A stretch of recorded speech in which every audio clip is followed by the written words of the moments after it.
afternoon. It's Thursday, July 7th. I'm Laura Cornfield, and this is IBA News broadcasting from Jerusalem. Discussions are underway in the government to advance a plan to transfer some 50 million shekels to Kiryat Arba in the Jewish community of Hebron. The idea is the brainchild of Jewish Home Party Minister of Agriculture Uri Ariel. According to media reports, the funds will be used to construct new roads and infrastructure, build a bike trail, refurbish an archaeological park, and hang public display signs around the Tomb of the Patriarchs. The move comes in the wake of two deadly terror attacks last week, in which 13-year-old Hallel Yafa Ariel was fatally stabbed in her Kiryat Arba bedroom, and Rabbi Michael Mark was gunned down near Otniel. Following the attacks, Prime Minister Benjamin Netanyahu and Defense Minister Avigdor Lieberman approved the construction of some 42 new homes in Kiryat Arba. Ariel told reporters that the only way to beat terror is by boosting security and building in the settlements. Soldiers thwarted a stabbing attack outside the Tomb of Patriarchs in Hebron this morning. A young Palestinian woman stopped for inspection was found to have a knife in her possession. She was handed over to security officials for questioning. Yesterday, 3 soldiers were lightly wounded when a Palestinian terrorist rammed his vehicle into their military jeep, causing it to flip over on Route 60 near Neve Daniel in Gush Etzion. The Palestinian driver was taken to hospital in serious condition. The soldiers did not require hospital treatment. Since last week's terrorist shooting on Route 60, in which Rabbi Michael Mark was killed and his wife and 2 children injured near Otniel, the army beefed up its presence on Route 60. It's 2 years since Israel launched Operation Protective Edge in response to the incessant rocket fire from Gaza that targeted Israeli communities in the south of the country. Since the war ended, communities in the south are enjoying a relatively unprecedented calm, but fears remain that the situation could change any minute. IBA's Margot Dudkevich takes a look at the situation then and now on both sides of the border. More than 4,500 rockets were fired at Israel during the 50-day 2014 war.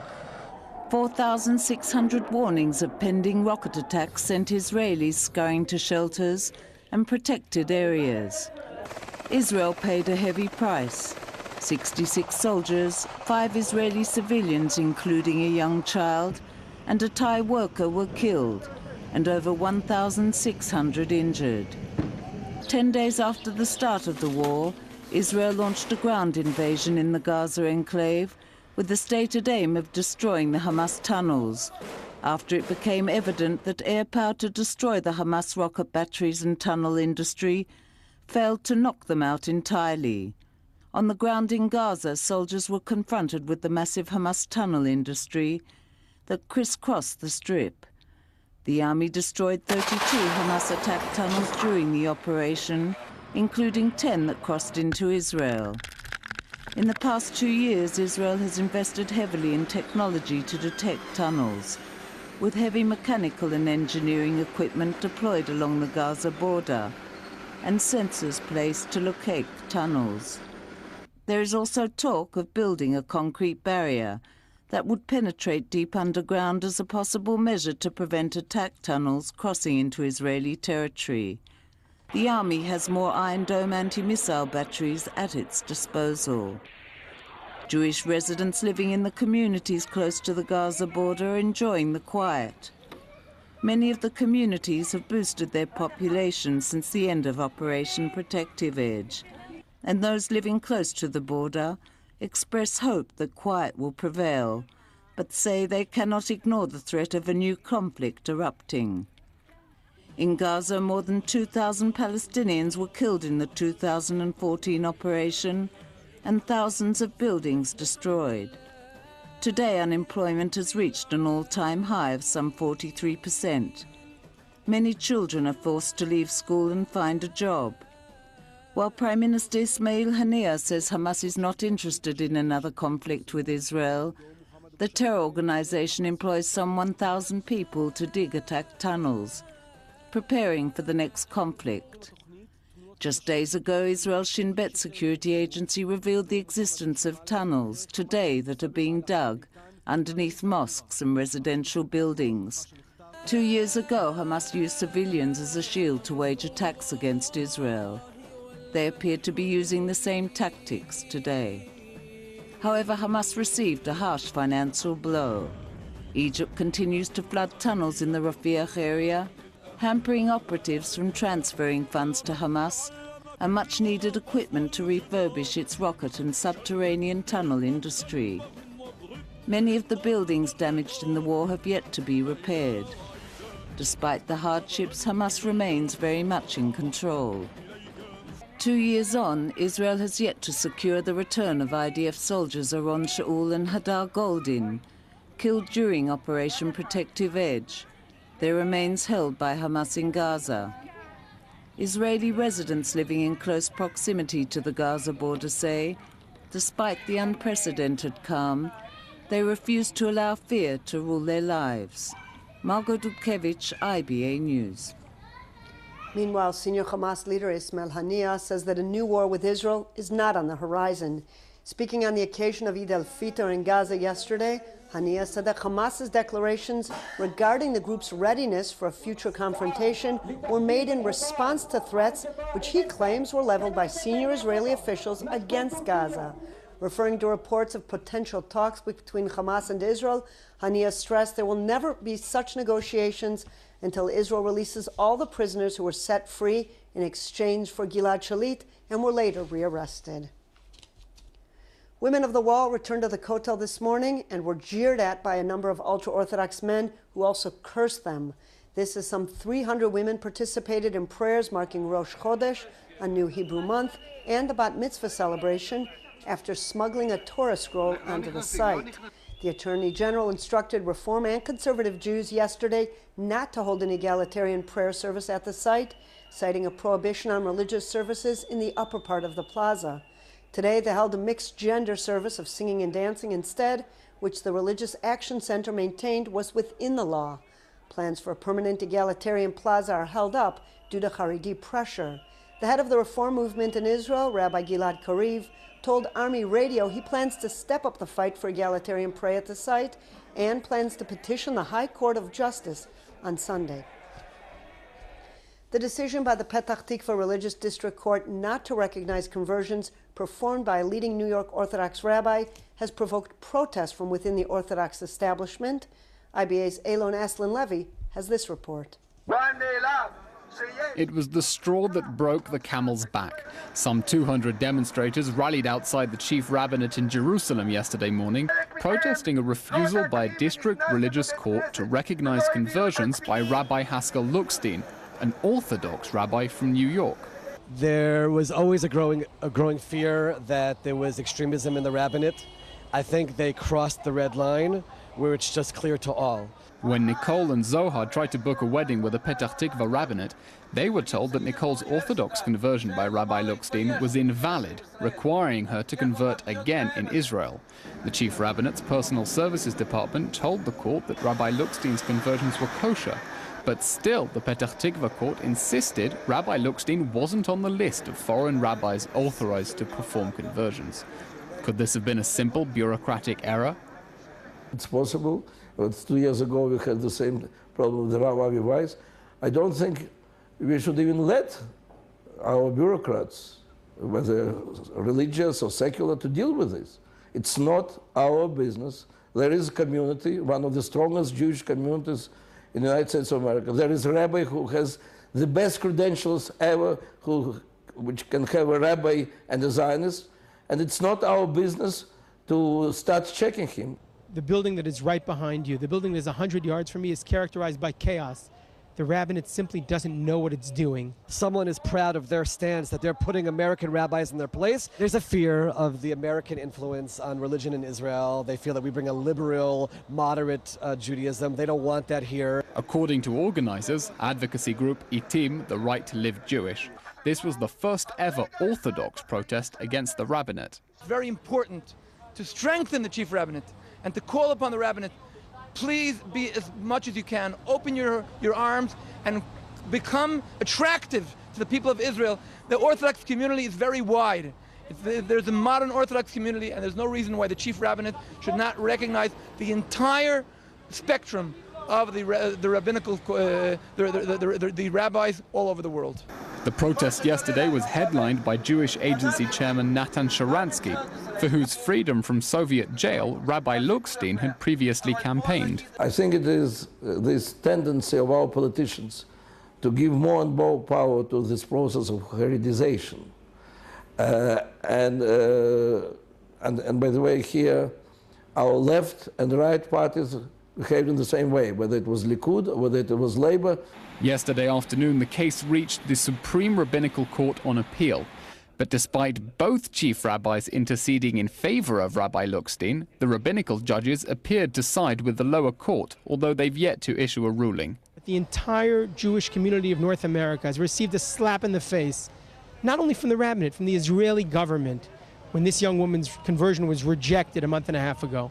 We are sickened by the fact that genuine converts, people who are Jewish in every way, are being told, you're not Jewish enough for us. The rabbinate is used to attacks by Reform and conservative Jews in America.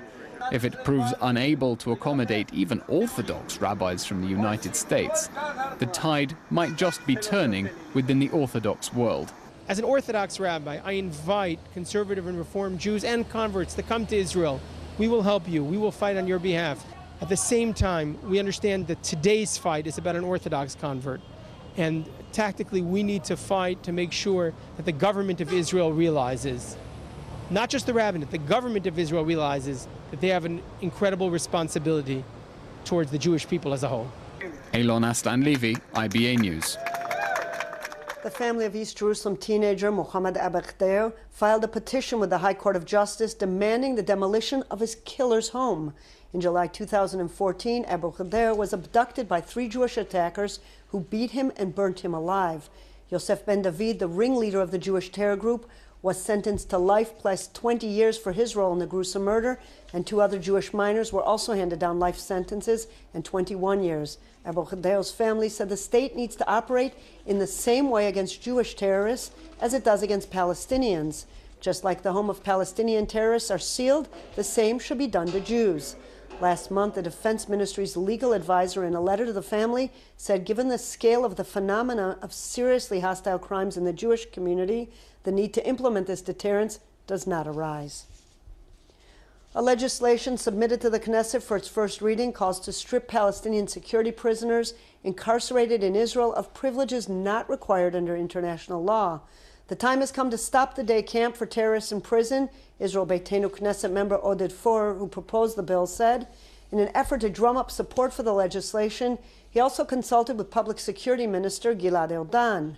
Meanwhile, the parents of Oron Shaul, the soldier killed in Operation Protective Edge, whose remains are being held by Hamas in Gaza, wrote a letter to the Prison Service Commissioner and Erdan saying they were shocked to discover the perks Palestinian security prisoners enjoy. The benefits include allowing them to watch the 2016 European Soccer Championship, additional television channels added to those they are allowed to watch, receiving extra funds to be used in the prison canteen, computer games, and educational and recreational activities. Shaul's parents wrote that it is inconceivable that Hamas prisoners in Israeli jails enjoy such favorable conditions, while Hamas in Gaza refuses to return their son and Hadar Goldin, who was also killed in action in the 2014 operation. Prime Minister Benjamin Netanyahu arrived in Ethiopia today on the final leg of his historic trip to Africa. His itinerary in Ethiopia is the most detailed in his 4-nation tour, which started Monday. Earlier in the day, he held meetings with his Ethiopian counterpart, as well as the Ethiopian president, before attending a special Israeli-Ethiopia business forum. Prime Minister Netanyahu stressed once again that aside from developing business ties, he aims to persuade African nations to quit the voting bloc at the United Nations that is producing automatic anti-Israel majorities. Netanyahu will also address the Ethiopian parliament and visit the country's national museum before he returns home. Joining us now in the studio to discuss some of the topics that made headlines this week is senior columnist for the Jerusalem Post, Amotz Asael. Welcome for joining us. Thanks for joining us. Let's start with Netanyahu's visit to Africa. How would you describe this trip, and what is Africa's role in Israel's foreign affairs? Well, Israel has defined Africa as a major diplomatic destination since the 1950s, when Golda Meir was foreign minister, and Israel quickly established strong and intense ties with all of the newly independent countries of sub-Saharan Africa. It was a very fruitful relationship that unfortunately was dealt a blow in the wake of the 1973 Yom Kippur War, when almost all those countries in one fell swoop surrendered to our pressure and severed ties with Israel. Since then, beginning in the 80s and then culminating in the 90s, those ties were restored, and now they're flourishing. And Africa is for Israel now a big diplomatic destination, and also a very important economic destination, both in terms of what we sell and do there, as we have been since the 1950s, and also in terms of their mineral riches. Amos, during his trip to Kenya, Netanyahu said that Israel seeks to regain observer status at the African Union in order to shift the Jewish state's international standing. What is the likelihood of that, and can that prove to be an effective tool in fighting anti-Israel sentiment in the international arena? Absolutely. The prospects for this remain to be seen, but they're certainly better than they were in the past. And should this transpire, he's absolutely right in assessing that that can help change very substantively Israel's position worldwide. And one should note that at the same time also, Israel gained now an observer status in NATO. So Israel's international position is improving steadily.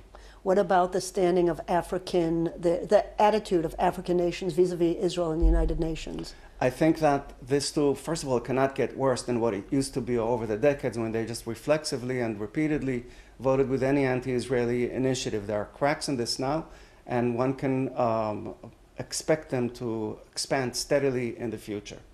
This week, the State Department and the United Nations both condemned Israel's plans to build new housing units in the Jewish neighborhoods in Jerusalem and beyond the Green Line.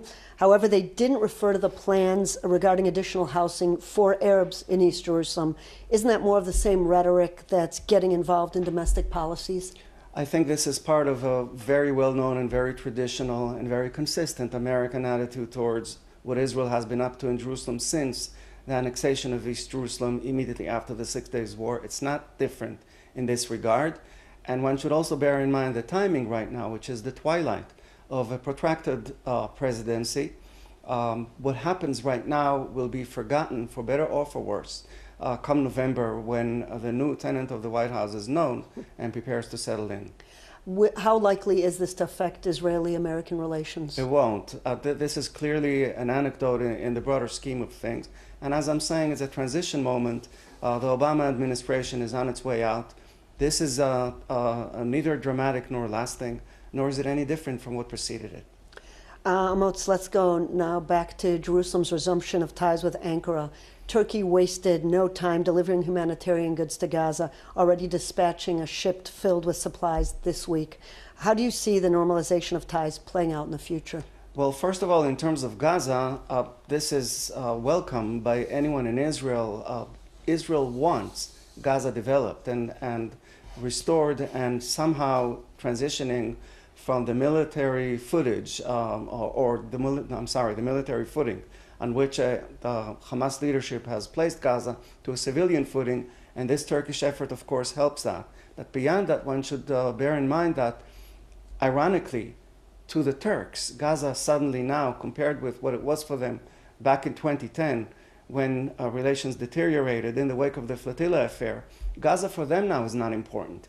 They since then have suddenly found themselves faced with a very turbulent Middle East that made a farce of their policy of neo-Ottomanism, whereby they sought bridges into the Arab world, thinking that they would restore much of the historic Ottoman Empire's access to and interest in the Arab world. Now everything has changed. The Arab flank of Turkey, as far as Turkey is concerned, is a major problem, and Gaza is well beyond that and anecdotal for them.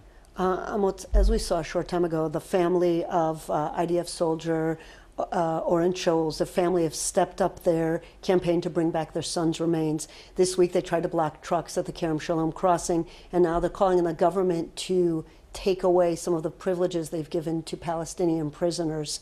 Where do you see things going from here? Is their campaign likely to have any widespread support? Well, it became now very well known to the public in the wake of its mention in the context of the deal with the Turks.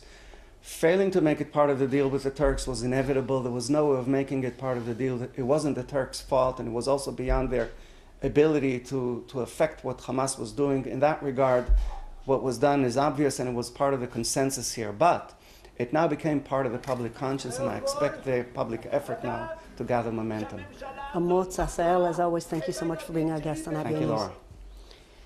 In medical news, an Israeli drug company, Oramed Pharmaceuticals, has developed an oral form of insulin which has successfully passed recent testing.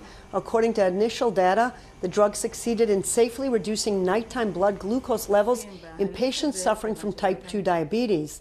The result is likely to surprise many skeptics who expressed doubts over its ability to combat digestive juices. The company's scientific experts attributed the success of the method to its thick outer coating and an increased amount of insulin. Oromed's chief executive officer, Nadav Kidron, sees a bright future ahead for the drug. Work about diabetes, it's a huge market. You know, today we look at almost 400 million people will have diabetes worldwide. And when you look at the future forecast, the numbers are just growing and growing and growing. So there's no doubt that there's a huge need for this thing, and there's a lot of people out there who are waiting for the oral insulin to make it into the market. We've done a lot of checks and tests in order to show that it's safe. We just now completed the last trial and are able to show that the oral insulin is safe. So the safety is not the issue here.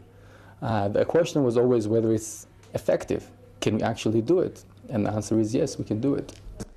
A bit of culture now, and all you opera lovers, get ready. A group of 8 renowned Russian tenors are slated to arrive in the country for a series of performances, part of a new program called Tenors of the 21st Century. This will be the group's second time in Israel after making their debut last year.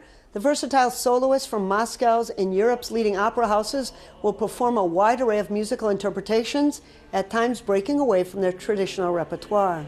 Their performance will include a specially written song in Hebrew, which is said to portray their love for the land of Israel. Tenors of the 21st Century will be performing across the country later this month in Ashdod, Beersheba, Haifa, and Tel Aviv, beginning July 21st.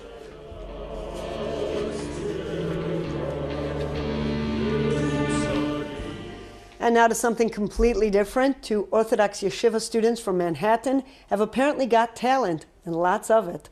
The religious duo took center stage and wowed the audience during the last audition episode of the popular American reality show, America's Got Talent. Here's the bit. You be the judge. How you doing? Amazing. What's your names? My name's Ilan. And I'm Josh. And we're Ilan and Josh. They're cute. And how did you two meet? We were both in Israel at the same time. We met at the Western Wall, which is the holiest place in the Jewish tradition. So how long ago was that? That was like 3 years ago. Okay, let's see what you do. Go ahead. What do they do? We're gonna find out. Yeah, you know we're all about that bass, no treble. We're all about that bass, no treble. We're all about that bass, no treble. We're all about that bass.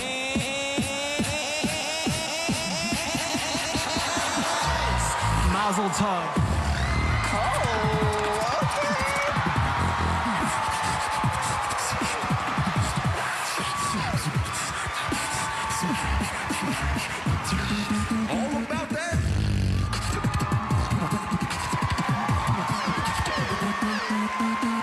All about that.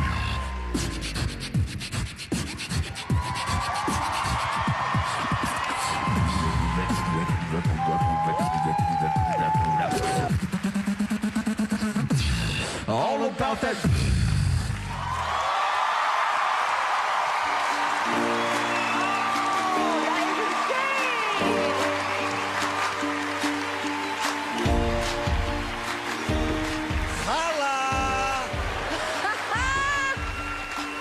That was a big surprise. In local money matters, shares were up on the Tel Aviv Stock Exchange in end-of-week trading, while the shekel was mixed in foreign currency trading. Here are the numbers.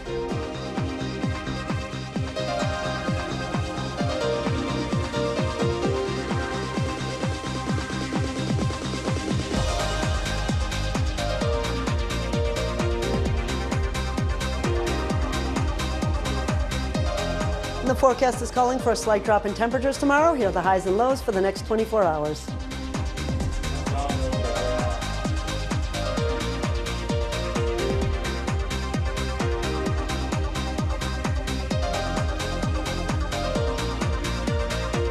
That's all for this newscast. We'll be back here on Sunday for more breaking news from Israel. Until then, I'm Laura Cornfield wishing you a great weekend and shalom from Jerusalem.